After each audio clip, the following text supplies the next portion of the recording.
Merhaba arkadaşlar, selam dostlar. Nasılsınız? Hazırlarınız kalay? Bizim Türk тілінен сабақтарымызға қош келдіңіздер. Менің есімім Айгерім. Мен Супер Түркшенің жоба жетекшісі әрі түрік тілінен 7 жылдық тәжірибесі бар экспертпін.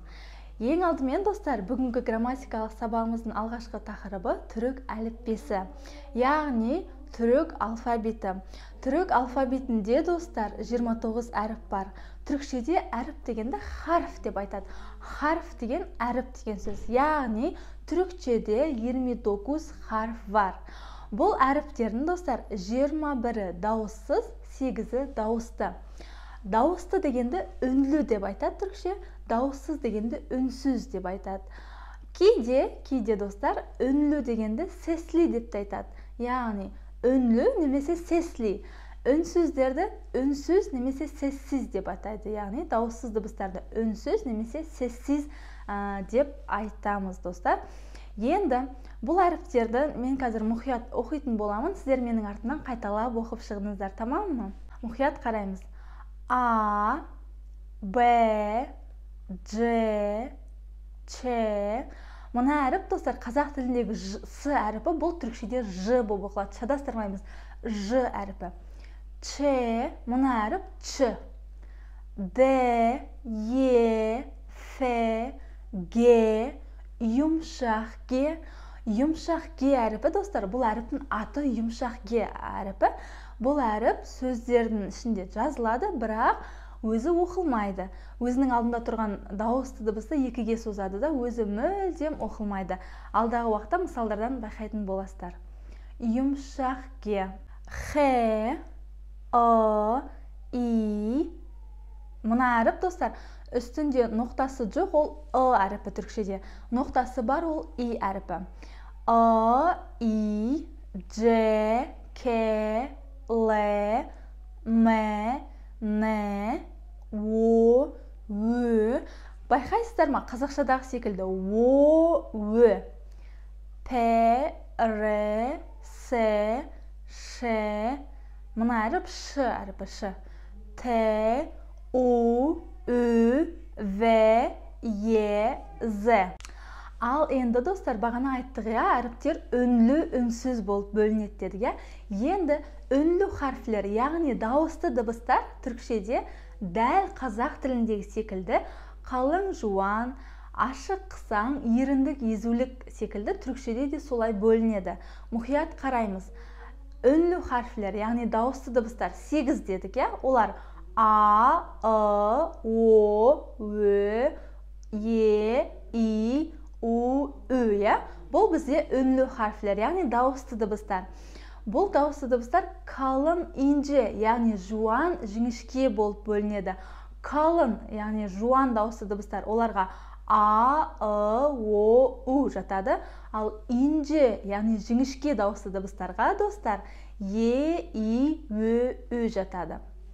Енді ары қарай жалғастырамыз. Гениш, дар болып бөлінеді. Гениш деген ашық, дар деген қысаң. Жалғастырамыз достар. Қазақ тіліндегі секілді дөз, юварлак, яғни езулік және еріндік болып бөлінеді. Дөз харфлер, яғни езулік дауысты дыбыстарға А, Е, Ы, И жатады. Ал юварлак, яғни еріндік дауысты дыбыстарға О, Ө, У, Ү әріптері жатады. Келесі кезекте достар үнсіз харфлер, немесе сессіз харфлер деп айтаймыз дедік. Яғни дауыссыз дыбыстар. Дауыссыз дыбыстар өз араларында да сәрт, юмшақ болып бөлінеді. Сәрт дегеніміз бізде қатаң дауыссыз дыбыстар, юмшақ дегеніміз үнді дауыссыз дыбыстар болып бөлінеді.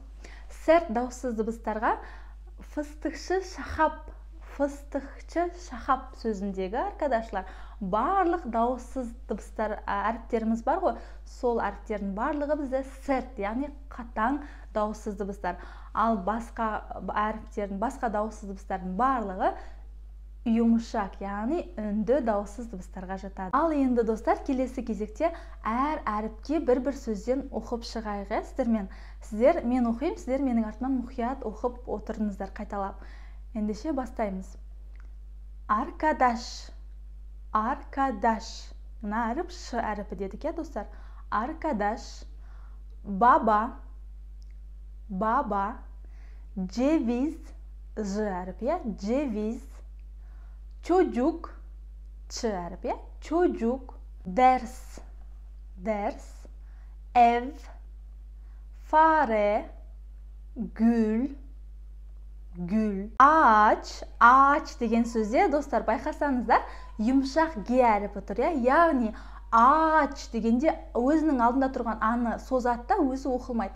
Ağaç, havuç, havuç, ızgara, ızgara, iş, cilet, kalem, lale, masa, masa, numara, numara, otobüs, otobüs, öğretmen, öğretmen, para, para, resim, resim, saç, saç, şişe, şişe, tahta, tahta, uçurtma, uçurtma, ütü, ütü, vazo, vazo, yemek, yemek, zeytin, zeytin.